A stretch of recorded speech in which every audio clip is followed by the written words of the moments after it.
Assalamualaikum warahmatullahi wabarakatuh. Salam sejahtera.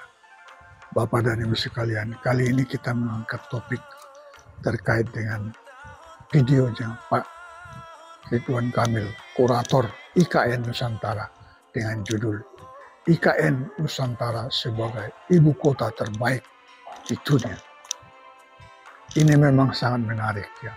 Apa nanti yang akan kita ulas, apa yang kita lihat, bahwa Indonesia sebagai negara besar yang telah mendeklarasi kemerdekaannya pada tahun 1945 dan kemudian mendeklar lagi deklarnya yang kedua bahwa Indonesia pada 2045 akan menjadi negara memasuki masa keemasannya, menjadi negara superpower ke nomor 4 di dunia.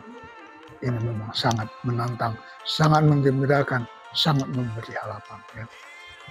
Masa sih negara sebesar itu tidak mempunyai ibu kota negara sendiri? Karena ada Jakarta. Nah, itulah masalahnya. Jakarta itu tidak pernah dibuat untuk tidak dibangun untuk menjadi suatu ibu kota negara. Nanti kita lihat apa yang dikatakan. Tapi sebuah mimpi besar bangsa yang besar. Kenapa Pak? Karena 1945 kita proklamasi sebagai negara merdeka, 2045 kita akan proklamasi sebagai negara adidaya. Dan negara adidaya itu bernama Indonesia, nomor 4 dunia, harus punya ibu kota sebagai etalase, sebagai wajah bahwa kita bangsa yang maju. Jakarta, Bapak Ibu, tidak pernah disiapkan untuk jadi ibu kota. Itu kalimat penting pertama, saya ulangi. Jakarta dari dulu tidak pernah disiapkan jadi ibu kota Republik Indonesia. Jakarta adalah ibu kota yang tidak sengaja, kepaksa. Ya. Maka kalau ditanya kenapa harus pindah ke IKN, jawabannya yang pertama tadi, Jakarta tidak pernah disiapkan untuk ibu kota. Yang kedua, IKN itu bukan idenya Pak Jokowi. Pak Jokowi hanya mengimplementasikan kewajiban sejarah, Pak. Jadi dulu Batavia itu, Pak, tidak layak jadi ibu kota pemerintah kolonial Belanda. Banyak penyakit, ada wabah seperti COVID namanya malaria Sundanika. Berikut, maka dipindahkanlah ibu kota Nusantara, ibu kota kolonial Belanda itu ke Bandung, Pak. Kira-kira begitu ya. Jadi Bandung itu sebenarnya IKN kalau sejarah tidak bergeser, Pak. Ya. Bandung sudah dibikin pusat militer, makanya semua jenderal pasti lewat Bandung Cimahi, kira-kira begitu ya. Kementerian Perhubungan sudah pindah, makanya PT KAI di sana dan seterusnya, dan seterusnya. Tapi gagal karena tahun 29 ada depresi besar ekonomi dunia, dan tahun 42 Jepang datang, maka bubarlah IKN versi pemerintah kolonial Belanda. Jadi IKN itu Pak sudah dari dulu Pak, bukan sekarang. Kemudian Presiden Soekarno tahun 50-an memindahkan gagasan ke Kalimantan, ke Palangkaraya, tidak terwujud karena baru merdeka. Anggaran tidak cukup, politik masih ramai dan seterusnya. Zaman Pak Harto ke Jonggol, spekulan tanah, wah udah habisin tuh Pak tanah di Bogor sana, kayak kecelek, keburu sejarah reformasi. Yang terbaik di dunia pendapat saya adalah ibu kota Amerika Serikat. Didesain seperti IKN dari nol Pak, pakai sayembara pula. Ya. Dan butuh 100 tahun untuk menjadi Washington DC hari ini. Makanya Bapak Ibu jangan berharap dalam hitungan 5 tahun IKN akan luar biasa, harus bersabar. Nah Bapak Ibu bisa lihat, Indonesia berjanji kepada dunia Pak, bahwa kita akan menjadi kota terbaik sedunia. Dan menurut saya bisa, asal kita kompak, saling mendukung, dan ilmunya ada. Di sana yang pertama, kotanya adalah kota hutan, bukan kota beton. Maka kota hutan itu hijaunya sekawasan, hijaunya juga harus ada di lingkungan RT RW-nya, Hijaunya juga harus ada di bangunan, Pak. Wajah bangunannya harus ada taman, harus ada pot bunga, harus ada pohon. Atap bangunan juga tidak boleh untuk mekanikal saja, tapi harus untuk kebun bunga, untuk garden dan pohon-pohon. Sehingga bangunan di IKN idealnya tidak terlihat. Yang terlihat adalah hutan, pohon, tapi ada kegiatan manusia, itu idealnya. Ibu kota Nusantara diputuskan di Kalimantan, tapi tidak di Palangkaraya karena kita butuh unsur air, lautan yang menjadi bagian dari ibu kotanya. Maka kita pindah ke Penajam Pasir Utara di sini. Dan keberhasilan IKN Bapak Ibu, saya sampaikan ini pesan saya paling penting, tahap 1 masih banyak APBN Pak. Tapi tahap 2, tahap 3, tahap 4, tahap 5, kami mengundang seluruh ekonomi pebisnis dari 500 kota kabupaten provinsi untuk ikutan investasi Pak. Bikin ruko, bikin rumah sakit, bikin hotel, bikin kos-kosan, bikin warung, bikin restoran. Karena ini adalah ibu kota Nusantara milik seluruh 500-an kota kabupaten sebagai pemegang saham dalam ibu kota Nusantara. Disinilah satu-satunya kota di Indonesia yang seluruh suku bangsa, seluruh kota kabupaten boleh punya gagasan di sini. Jadi Pak Bambang menunggu gagasan Bapak Ibu dari Papua, dari Maluku, dari mau diapain IKN, silahkan terbuka karena ini milik bersama. Itulah bedanya kita dengan kota-kota lain yang terlalu homogen oleh suku bangsanya, oleh provinsinya. Di sini kota bersama ya. Yang ada manusianya itu 3 kali kota Bandung Pak ukurannya. Jadi Bapak kalau pernah ke saya dulu wali kota Bandung itu 16.000 hektar. Nah kawasan ibu kota Nusantara ini ya yang nanti padat manusianya itu 3 kali ukuran kota Bandung lah kira-kira kurang begitu ya. Kalau 3 kali kota Bandung 50 sampai 60 ribu hektar. Tapi seluruhnya kurang lebih 320-an dengan pengembangan dan wilayah airnya. Kira-kira begitu. Berikut. Bapak Ibu ini penting. Di sana kita bukan hanya pindah kota Pak, tapi pindah pola pikir Pak. Pindah gaya hidup seperti COVID memaksa kita untuk mengubah hidup kita. Dulu harus ketemu, sekarang Zoom, bisa. Ya. Dulu belanja langsung, sekarang belanja online, bisa. Nah, IKN, barang siapa mau ke IKN, nggak boleh punya pola pikir yang lama, harus mensucikan diri, ibaratnya kalau ke masjid, bertransformasi menjadi pola pikir baru. Yang pertama, harus melestarikan alam. Ini kita bukan membabat hutan tropis, justru Pak Jokowi dan tim akan menanam 20-30 juta bibit pohon tropis. Hari ini nggak ada hewan Pak, ya siapa ya, karena nggak ada bunga, kalau bunga nggak ada lebah, kalau lebah nggak ada burung, kalau burung nggak ada monyet, kalau monyet nggak ada macan, nggak ada. Nah nanti dalam hitungan tahun kita kembalikan keragaman tropis itu dengan 20-30 juta pohon tropis, sehingga nanti bunga hadir, kupu-kupu hadir, lebah hadir, burung hadir, fauna hadir. Yang kedua adalah ini ekologinya, kita membangun banyak danau di sana, menumbuhkan kembali hutan tropis Pak.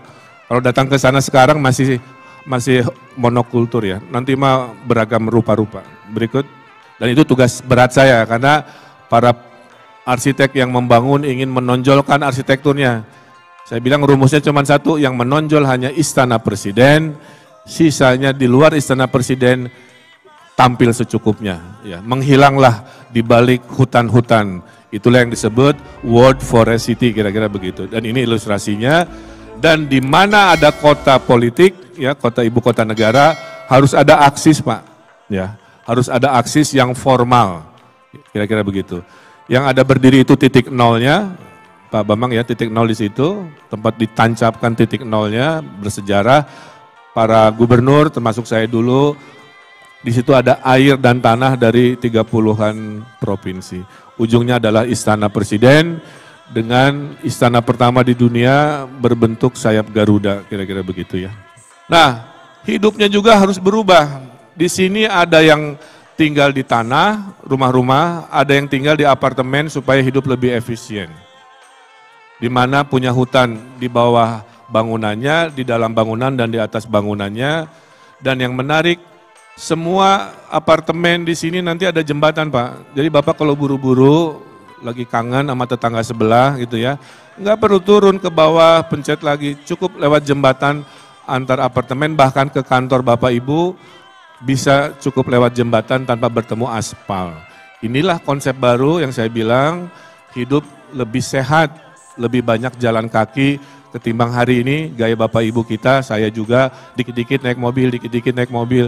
Di sana kita ada multimoda. Berikut, mobilitas mayoritas harus jalan kaki, kalau bisa naik sepeda, ada bis listrik yang sedang disiapkan, karena di sini kita sudah berjanji kepada dunia untuk zero emission, maka kendaraan bensin itu dilarang Pak. Bahwa kalau ke sana, kalau masih pakai mobil bensin, tukeran dulu, pinjam mobil Bluebird atau mobil merek apa yang sudah listrik ya di perbatasan. Itu gitu Pak. Di perbatasan nanti ada terminal-terminal untuk mengkonversi, mengganti mobil Bapak yang masih tidak ramah lingkungan pakai mobil listrik. Kira-kira gitu ya. Berikut. Nah, dalam bekerja juga sama Pak. Jangan membayangkan kita punya meja sendiri. Nanti di IKN orang datang paling pagi boleh milih meja sendiri. Apakah di sini, apakah di sana. Orang yang datangnya telat, yang rezekinya telat, ya dapat mejanya telat, kira-kira begitu. Karena di sana nanti bekerja berbentuknya adalah yang sifatnya hibrid.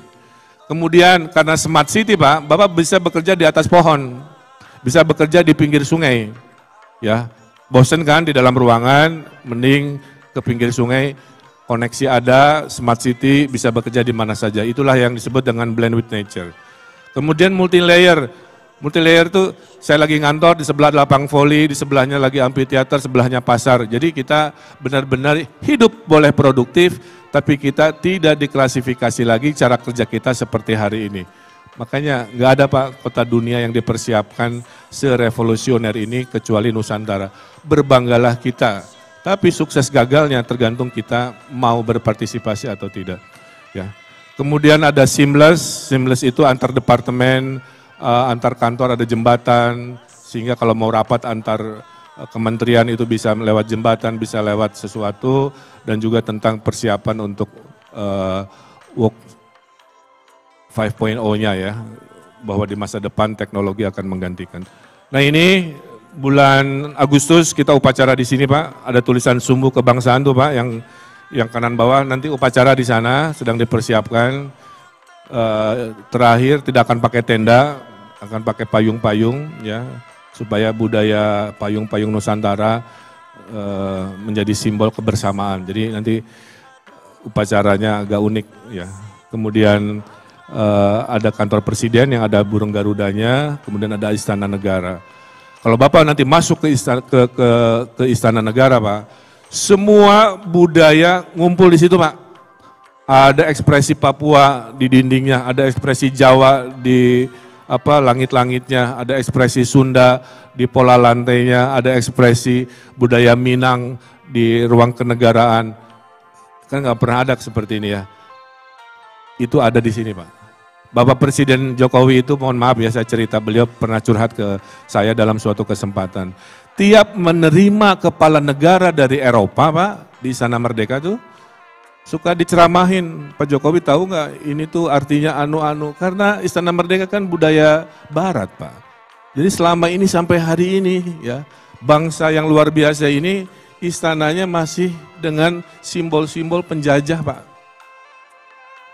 Nah disinilah kesempatan ya, nanti istana kita mewakili harga diri kita, martabat kita, semua kekayaan Nusantara nanti tumplek Pak, interiornya terekspresikan. Itu janji kami yang saya sangat banggakan. Berikut, tepuk tangan sekali lagi untuk PUPR, untuk yang, karena saya belum pernah dalam sejarah Republik ini Pak, kerja siang malam berinovasi, dikejar waktu ya, mewujudkan tahap 1 dengan luar biasa ya. Pak Danis mewakili Pak Menteri dan lain-lain.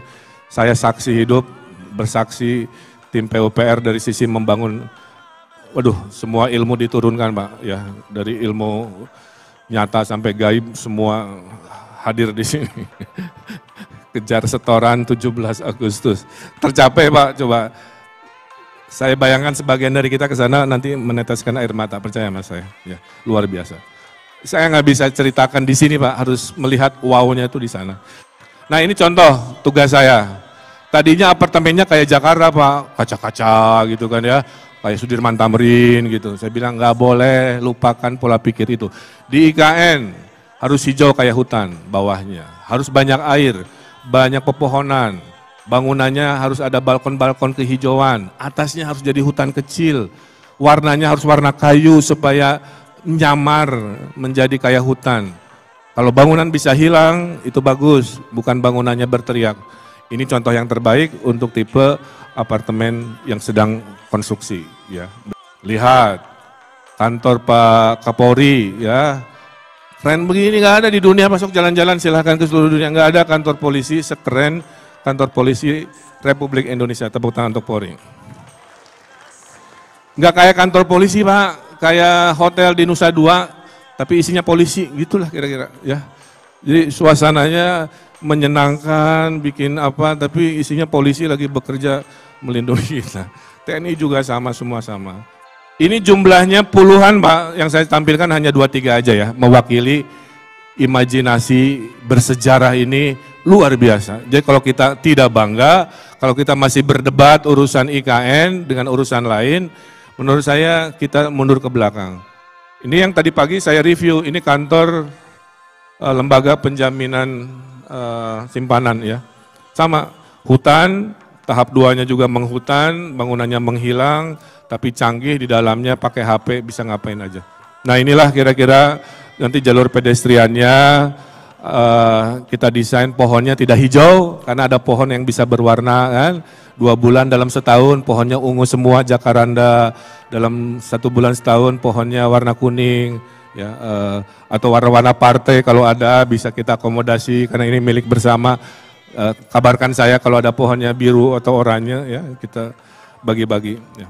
Bapak dan Ibu sekalian, bisa kita lihat bagaimana hebatnya pembangunan yang dilakukan oleh anak bangsa. Perpaduan dari kemampuan fisik, dan itu dipadukan dengan tenaga gaib. Kemampuan anak bangsa yang juga bukan kaleng-kaleng. Kalau kata Ridwan Kamil sih, Anda pasti suatu saat ketika memasuki istana itu akan menetes air mata.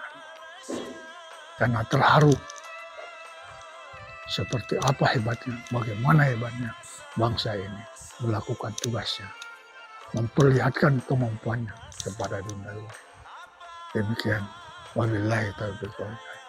Wassalamualaikum warahmatullahi wabarakatuh.